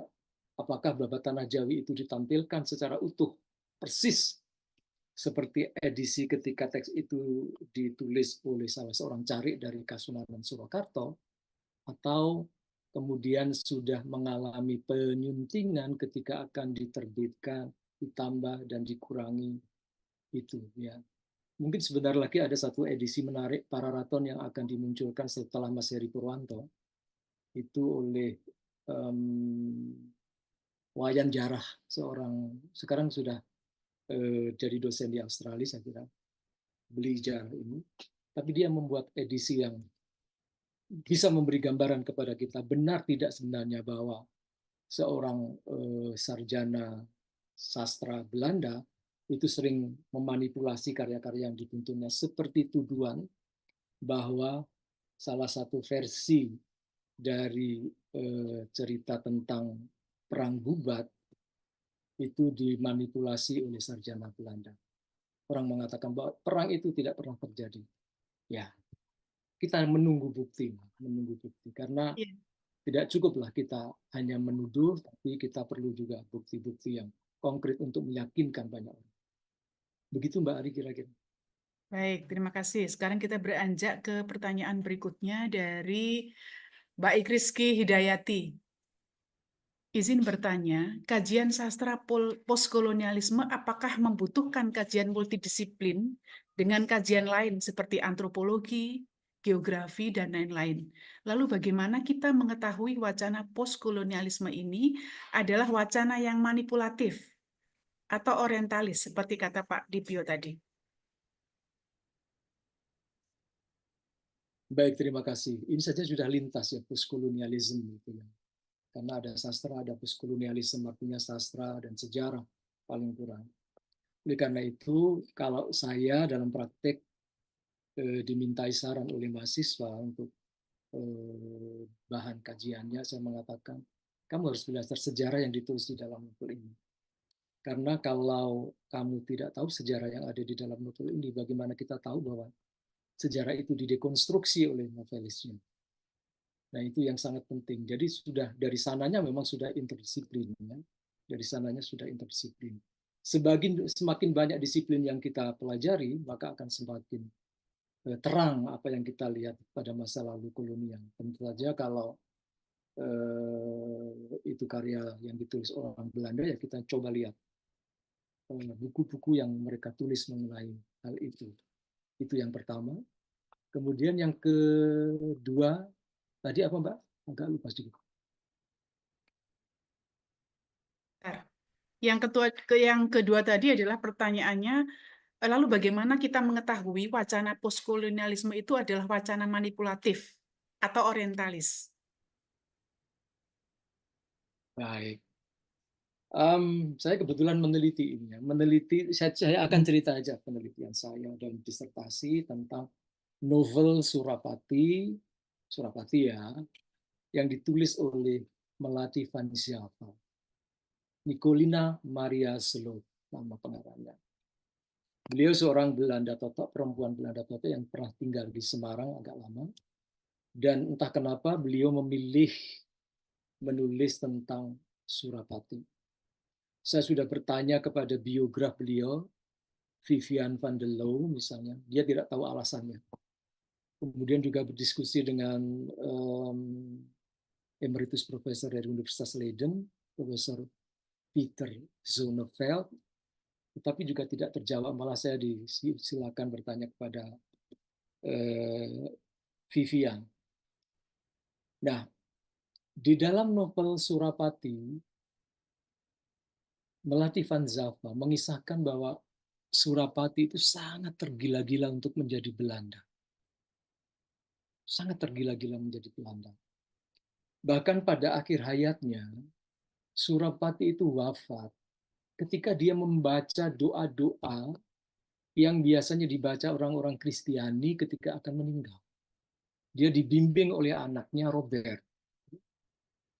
Seluruh hidupnya diwarnai oleh keinginan untuk menjadi Belanda. Keraton Pasuruan dibuatnya miniatur keraton-keraton Belanda, keraton-keraton Eropa.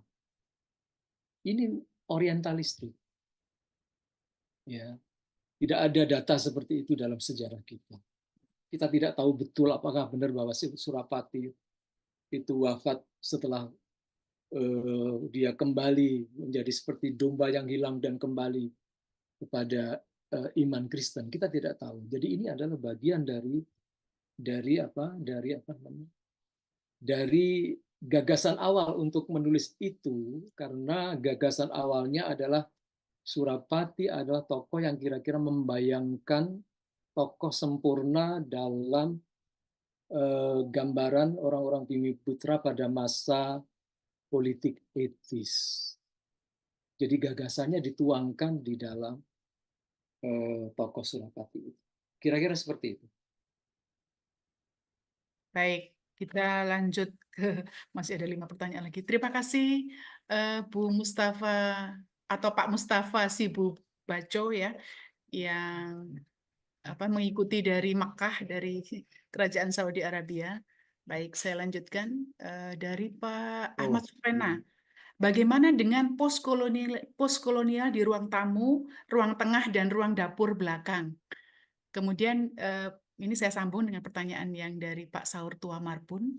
Bagaimana teks-teks pasca kolonial Indonesia memberikan respons terhadap dan merekonstruksi narasi kolonial? Atau yang pertama dulu Pak Dipyo yang bagaimana postkolonial di ruang tamu, tengah, dan ruang dapur belakang? Baik, ini saya kira Ani dari siapa? Pak Ahmad Pertanyaan yang pertama Supena. dari siapa? Pak Ahmad Supena. Supena Ahmad ya. Supena, ya. Ya, Kang Pena suruh baca kembali Sarah Abston saja deh. Tuh. Daripada saya menjelaskan bagaimana teori ruang. Saya rasa Pak, memang ada. Nah, kalau kita baca misalnya novel Salah Asuhan, maka kita bisa melihat bagaimana perbedaan itu secara jelas, gitu ya. Kita bisa melihat bagaimana tatanan rumah-rumah Belanda itu berbeda dengan tatanan rumah-rumah tradisional. Dalam hal ini adalah tradisional Minang, karena Hanafi kebetulan dari Minangkabau. Dia datang ke tempat anaknya di Jakarta, dia ingin seperti biasa duduk di tikar di bawah, tapi nggak memungkinkan itu karena Hanafi sudah memakai kursi dan sebagainya. Dan hal-hal seperti ini saya rasa bisa dieksplorasi lagi untuk membuktikan politik keruangan melalui teori Sarah Abston. Kang Penau tidak usah berpura-pura ya. Baik, Pak Sementara Penau. yang kedua tadi, Ibu lupa. Ya, yang kedua tadi dari Pak Saur Tua Marbun. Bagaimana teks-teks pasca kolonial Indonesia memberikan respons dan merekonstruksi narasi kolonial? Baik. Saya mengajar mata kuliah sastra Hindia Belanda ini sudah hampir 10 tahun ini. Di ujung ketika semester akar berakhir, 4 kali pertemuan biasanya, kami mencoba mengkaji novel-novel terakhir. Paling tidak harus novel 5 tahun terakhir yang berkisah tentang masa lalu kolonial. Masa lalu kolonial. Tetapi berdasarkan pengalaman saya, berdasarkan pengalaman teman-teman juga, ternyata novel-novel ini belum sekelas tetralogi Duru karya Pamuda Anantatur yang sangat luar biasa memberitakan masa lalu kolonial dengan berbagai persoalannya, dengan berbagai rasionalisasinya. Kebanyakan masih berupa nostalgia masa lalu kolonial, kadang-kadang juga hanya bercerita tentang trauma masa kolonial dan sebagainya, belum menjadikan karya sastra itu sebagai semacam sarana, kalau boleh sarana, untuk sedikit melakukan ya resistensi atau apapun lah, atau kritik terhadap masa kolonial itu. Dan anehnya novel-novel bertema kolonial itu banyak dan laku. Karena kalau diperiksa dari Goodreads itu pembacanya banyak. Saya kadang-kadang juga terkejut, novel kayak gini pembacanya banyak. Gitu. Jadi dari satu sisi memang temanya menyangkut masa kolonial, tapi sebenarnya dia tidak mengolah masa lalu kolonial. Dan novel-novel mutakhir misalnya seperti dari Mas Banu, Mas Eksaka Banu, tentu saja Ya, kita acungi Eksaka jempol Banu. bagaimana dia mengungkapkan masa lalu kolonial itu dengan bagus, dengan riset yang mendalam, dengan diskusi-diskusi dengan sebelum penulisan itu dilakukan. Jadi secara umum, pada umumnya masih ditulis sebagai kenangan masa kolonial, Jadi ada nostalgia, ada melankolia, ada trauma, bahkan ada yang teropong melalui indera keenam oleh seorang penulis kan. Itu Risa Saraswati misalnya, dia melihat masa lalu kolonial dengan indera keenamnya karena dia mempunyai teman-teman orang-orang Belanda muda yang sudah menjadi makhluk halus. Nah, ini juga menarik untuk kita kaji ya. Bagaimana sastra yang ditulis bukan berdasarkan imajinasi sang pengarang, tapi berdasarkan bisikan-bisikan melalui indera keenam. Jadi seperti itu, Pak. Sayang memang belum ada karya sekelas Pramudia, karya-karya Mas Banu, dan juga ada karya-karya Mas Mayang Sutrisno, ini yang sayang tidak dibaca. Novelnya bagus-bagus banget tentang masa lalu kolonial. Iya, Jadi iya. ada Banda Neira misalnya yang sangat tebal. Itu luar biasa, saya rasa. Tapi kenapa tidak terbaca? Atau karya awal adalah karya Budini, Keberangkatan. Bagaimana problem Indo disajikan di situ dengan sampai. Baik, saya kira itu. Baik. Saya jadi ingat karya Mas Iksaka Banu yang terbaru, Rasina, Pak Dibio. Ada Rasina karya Ya, ya Mas Iksaka Banu. Baik, saya lanjutkan. Masih ada 3 pertanyaan lagi.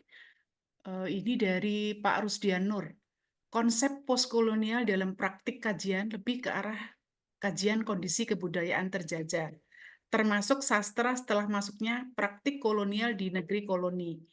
Jadi kajiannya tidak dimulai dari setelah kolonialisme dalam arti mulai merdeka, tapi saat mulai bertemunya manusia dan kebudayaan pribumi terjajah dengan manusia dan kebudayaan Eropa penjajah. Mohon komentar dari Pak Dibio, dari Pak Rusdian. Mas Rusdiano. Terima kasih komentarnya. Saya rasa dua-duanya bisa, tidak ada masalah saya rasa. Tetapi bahwa sampai hari ini di Belanda masih ada diskusi, perlukah kita membuat satu forum? Kalau Inggris itu ada forum Anglophone, kemudian Prancis ada forum Francophone, apakah sebenarnya untuk tradisi sastra Belanda sendiri itu perlu ada konsep seperti itu, mungkin Nederlandophone atau apapun namanya, tapi kira-kira seperti itu, karena mereka melihat bahwa terutama karya-karya sastra mengenai Hindia Timur terutama, yang sekarang menjadi Indonesia, dan juga Hindia Barat, Suriname, dan sebagainya, itu masih terus-menerus diproduksi mengenai masa lalu kolonial. Jadi penulis-penulis yang menulis dalam bahasa Belanda, itu masih terus-menerus ada, baik di Belanda maupun di daerah-daerah Antillen, Suriname, dan sebagainya. Jadi ini satu yang cukup menarik, apakah kita mau mengambil sempat dan batas seperti yang tadi disampaikan Rustian, atau kita akan mencoba untuk melihat bagaimana kolonialisme itu masih terus-menerus berlangsung dalam sastra. Artinya bahwa tema-tema kolonialisme, masa lalu kolonial, masih terus-menerus menarik untuk dikaji. Memang sekarang ada kecenderungan ketika dibuka oleh Sarah Upstone, maka orang mulai mengkaji jejak-jejak kolonialisme di dalam teks-teks postkolonial. Saya kira dua-duanya sah saja. Kalau saya karena lebih kuat, ada bukti lebih kuat hitam di atas putih, saya lebih banyak berada di wilayah bahwa teks itu benar-benar teks tentang masa lalu kolonial. Baik. Selanjutnya pertanyaan dari Bu Utami. Adakah karya sastra di masa sekarang yang masih bisa ditilik jejak postkolonialnya? Ini sudah terjawab sebetulnya tadi ya. Bagaimana pengkajiannya? Apakah harus menggunakan multidisiplin dan multimetode atau cukup menggunakan antropologi atau linguistik? Jadi sepertinya mengulang ya. Tadi sudah dijawab oleh Pak. Baik, Mbak Utami. Masih cukup banyak diproduksi, Mbak. Jadi dan ini menarik juga. Kalau mahasiswa kami dengan teori yang macam-macam juga dari berbagai bagai ahli postkolonialisme, bergantung mau mengkaji apanya. Misalnya yang saya sebut terakhir tadi adalah novelnya Didone Schilson yang baru saja terbit di dalam bahasa Belanda 2019, kemudian diterjemahkan tahun 2023. Itu juga masih temanya masih tema-tema lama juga, artinya bahwa orang Belanda masih terus menulis tema-tema seperti itu dan itu bisa menjadi bahasa kajian. Sementara tadi sudah saya sampaikan juga bahwa penulis-penulis kita itu juga mulai banyak belajar. Tadi kalau saya sebutkan contoh Mas Banu, bisa dilihat dari berbagai aspek lah, antropologi, sosiologi, dan sebagainya. Tapi ada satu novel yang mencuri perhatian berjudul Berburu Harimau Jawa, itu mencoba untuk mengkaji kepunahan spesies harimau Jawa gitu ya. Dia mencoba meriset itu dari berbagai data bahwa harimau Jawa itu punah antara lain dari berbagai masa. Ada sejak masa lama, dari zaman kerajaan karena dijadikan sebagai hewan yang dipertarungkan dengan para kesatria itu. Kemudian tentu saja sebagai hewan-hewan eksotis yang diburu untuk dijadikan sebagai hiasan kulitnya.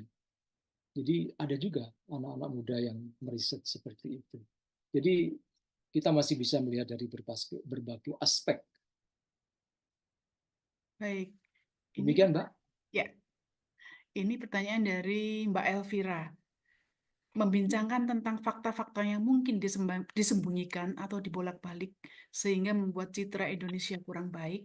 Sebaliknya Belanda misalnya menjadi sangat baik gitu ya, tanpa ada hubungan dengan kekuasaan ya Pak. Lantas apakah sastra kolonial ini dalam satu momen tertentu dapat diintegrasikan dengan politika sastra? Dari Mbak Elvira. Sebentar saya minum dulu ya. Mohon maaf, Pak Dibyo. Karena Mbak baru saja Ari tidak recovery ya. memberikan minum Ya. saya. Ya. Silakan.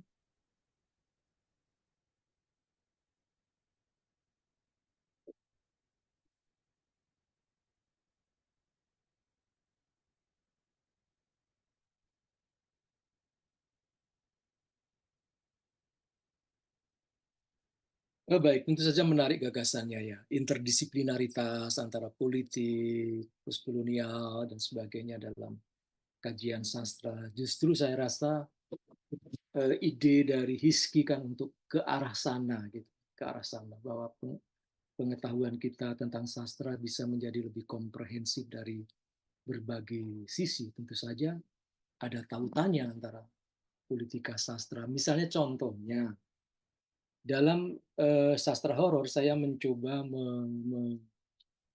meneliti tentang manusia yang dikorbankan di dalam sastra, baik sastra lama maupun sastra modern. Ya itu kan ada unsur-unsur politik. Mengapa harus dicari kambing hitam dan sebagainya. Jadi dari situ kemungkinan sangat terbuka dengan disiplin lain dalam ilmu humaniora saya rasa ya, jadi lebih dekat gitu. Kalau dengan yang lain saya memang tidak menguasai sama sekali. Misalnya dengan ekonomi misalnya bisa jadi seperti itu. Kita bisa melihat bagaimana sastra bisa mengangkat isu-isu ekonomi pada masa lampau kolonial misalnya. Kan banyak juga novel yang ditulis ketika Hindia Belanda jatuh misalnya saja, atau kemunculan awal Republik Indonesia, dari situ itu melihatnya. Baik, begitu kira-kira Mbak Ambar. Bentar di sini adzan teman-teman, mohon maaf suara adzan terdengar jelas ya. Oh ya. Baik, ini ada pertanyaan sepertinya ini terakhir ya dari sini tidak terdengar. Oh, dari sini tidak terdengar ya. Dari Mas Arif Rahman, apakah ada yang disebut dengan teori pasca kolonial Indonesia? Mas Arif. Mas Arif ngapain tanya-tanya? Dia sendiri yang selalu berpikir tentang itu. Apakah ada teori sastra Indonesia gitu kan, Mas Arif? Kelak kita pikirkan bersama Mas Arif. Saya rasa kita selalu Mas Arif memberi saran kepada saya untuk melihat kemungkinan bagaimana orang-orang Indonesia sendiri memaknai pertemuan kolonial Belanda. Karena kebetulan pendapat-pendapat yang saya kutip adalah pendapat-pendapat yang berasal dari para peneliti Australia, peneliti Inggris, Kanada, dan sebagainya. Sementara pengkaji pasca kolonialisme Indonesia dari sisi ini, siapa ya Mas Arifnya? Saya sendiri belum melihat yang sudah sangat kuat sehingga menghasilkan buku atau melahirkan artikel yang kemudian banyak dikutip dan sebagainya. Tapi sekurang-kurangnya memang kita harus berpikir ke arah situ juga. Apa kekhasan sebenarnya sastra postkolonialisme Indonesia? Kalau saya sudah sedikit melihat, tetapi belum saya dalami, gitu. Bagaimana kita harus, saya mensyaratkan sebenarnya untuk belajar postkolonialisme Indonesia kita harus banyak belajar tentang sejarah kolonialisme Belanda. Karena kemudian yang direfleksikan watak kolonialisme Belanda itu sangat penting dan itu mungkin bisa menjadi salah satu penciri. Misalnya bahwa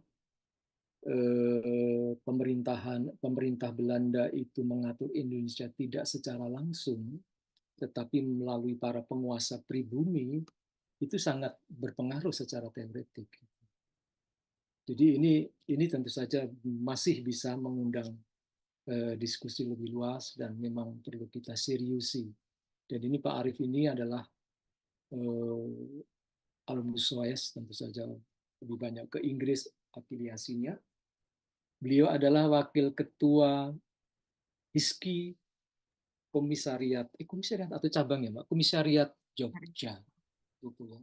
Jadi nanti yang akan mendiskusikan lebih lanjut Pak Arief. Baik, terima kasih. Turun Mbak Ari. Baik, teman-teman boleh angkat tangan untuk satu pertanyaan lagi mungkin yang bisa disampaikan. Sambil teman-teman bisa memantau di chat ya, setelah ini akan dikirimkan tautan untuk mengisi daftar hadir sehingga teman-teman bisa memperoleh sertifikat. Silakan satu pertanyaan lagi, bisa boleh angkat tangan. Pak Saurtua Marbun ya, silakan Pak Saurtua, bisa diaktifkan audionya. Setelah Mas Ferry bisa dibantu Pak Saurtua Marbun untuk dibuka akses audionya. Baik, Ibu, ditunggu sebentar.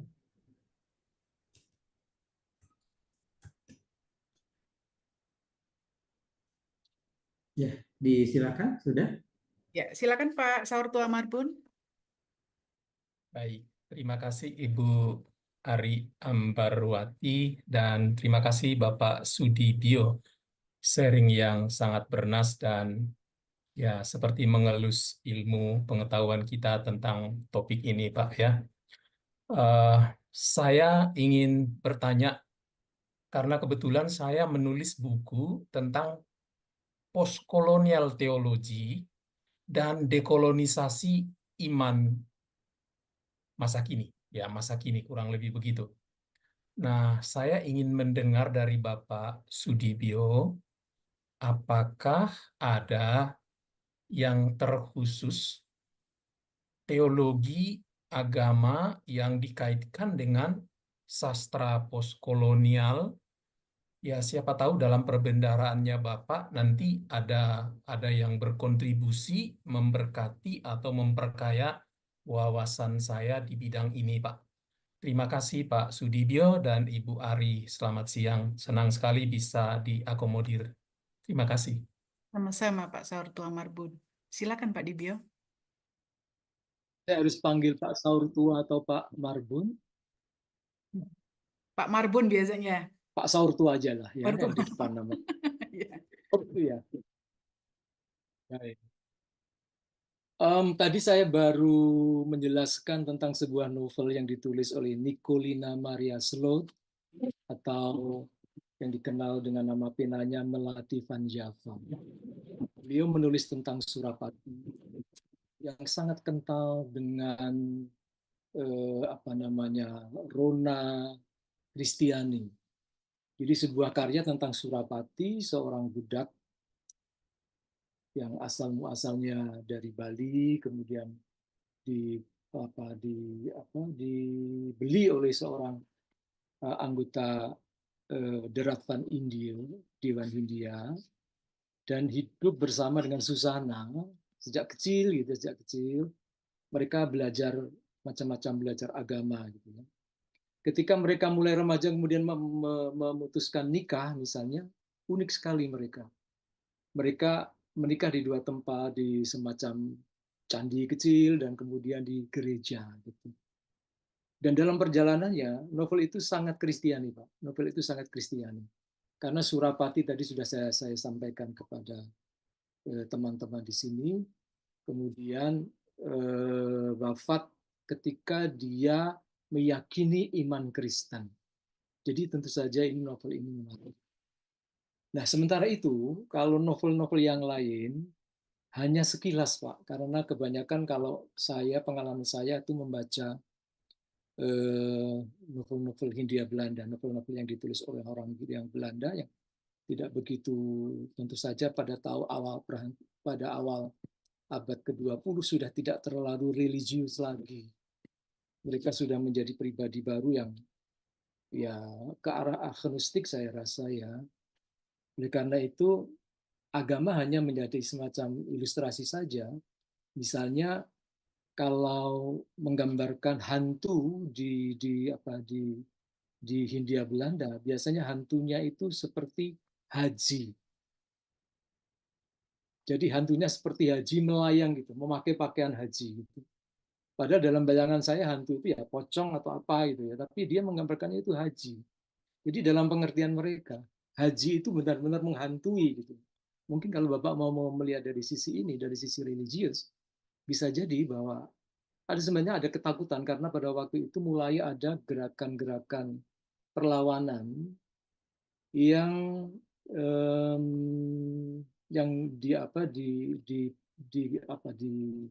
dipelopori oleh orang-orang yang kebetulan beragama Islam pada waktu itu, pada awal-awal tahun, gerakan-gerakan mesianis dan sebagainya.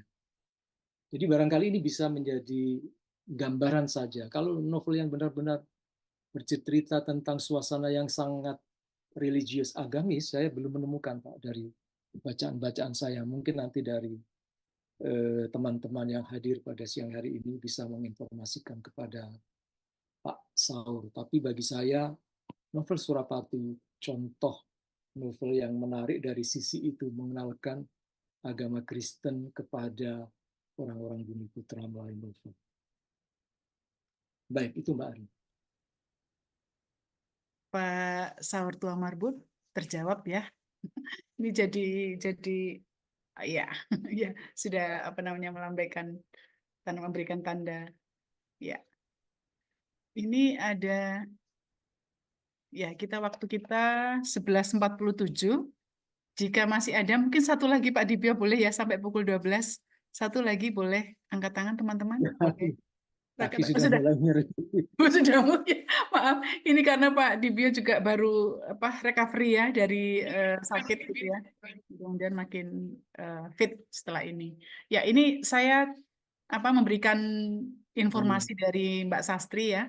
Bapak Ibu ada satu program dari NWO ini mungkin ya, ada NWO ya yang membuka peluang riset koleksi Indonesia di ya. Dibuka setiap tahun, peneliti sastra dan budaya Indonesia atau HISKI sangat berpotensi untuk bisa terlibat dengan peneliti lain dan sangat berbau postkolonial. Nanti mungkin kita bisa tanya ke Bu Sastri ya, bisa diakses di mana informasi ini gitu ya. Baik. Teman-teman, karena Pak Dibyo juga sudah menyempatkan diri meskipun beliau sedang masa recovery dari sakitnya, mungkin kita bisa mengakhiri lebih awal begitu ya, Bu Novi dan teman-teman, Pak Tomo, karena memang mungkin Pak Dibyo harus Bu Ari. istirahat begitu ya. Baik, Pak Dibyo terima kasih perlu banyak. pemulihan. Ya, terima kasih banyak Pak Dibyo, luar biasa hari ini postkolonial. Jadi saya berpikir ini kayaknya harus mencari penelitian untuk sastra anak, bagaimana sastra anak di masa ketika orang-orang Belanda menjajah Indonesia, bagaimana wajah dari sastra anak pada masa itu. Saya berpikirnya seperti itu. Sekali lagi terima kasih, saya akhiri teman-teman. Luar biasa tadi sampai 360 peserta untuk Sekolah Sastra episode ke-7, sastra postkolonialis. yang diantarkan oleh Bapak Sudibyo Prawiro Atmojo. Terima kasih banyak sekali lagi. Selamat siang, selamat berakhir pekan. Mohon maaf apabila selama memandu acara ini ada hal-hal yang kurang. Turun sangat. Ya, terima kasih sekali lagi kepada Pak Dibyo, Bu Novi, teman-teman panitia, Mas Ferry, Pak Tomo, dan juga teman-teman lain yang senantiasa membersamai Sekolah Sastra hingga episode ke-7 pada Agustus 2024. Saya akhiri, selamat siang. Assalamualaikum warahmatullahi wabarakatuh. Waalaikumsalam. Dulu Foto Ibu. bersama Bu Ari. Oh ya, Biar foto ini. bersama dulu ya, Ya. maaf ya. Bapak Ibu semua mohon Oh iya. aktifkan Ya, kamera. belum foto tadi. Ya, silakan Bapak Ibu kamera ya. Baik. Sudah ada 2 slide yang aktif kameranya. Saya hitung dari slide yang pertama, Bapak Ibu, silakan senyum menghadap kamera. 1, 2, 3. Baik. Sebentar saya hitung lebih dahulu. Kita menuju ke slide yang kedua. Baik, senyum kembali Bapak Ibu. 1, 2, 3. Baik, cukup. Terima kasih banyak Ibu. Baik, terima kasih banyak. Pak Dibyo segera sehat kembali, pulih kembali. Speed recovery. Terima Amin, kasih amin, Mas Mas Dibyo. Dibyo. Bu Doa. Novi, Mas Ferry, Pak Tomo, dan Iya. teman-teman yang lain. Terima kasih. Matur nuwun Mbak Novi, Terima Mas kasih Tomo, Bu Mas Ari. Ferry. Mas Dibyo. Turun sangat. Ya. Ari. Ih, Baik, sampai jumpa di kegiatan selanjutnya Bapak Ibu sekalian, izin menutup meeting. Selamat siang.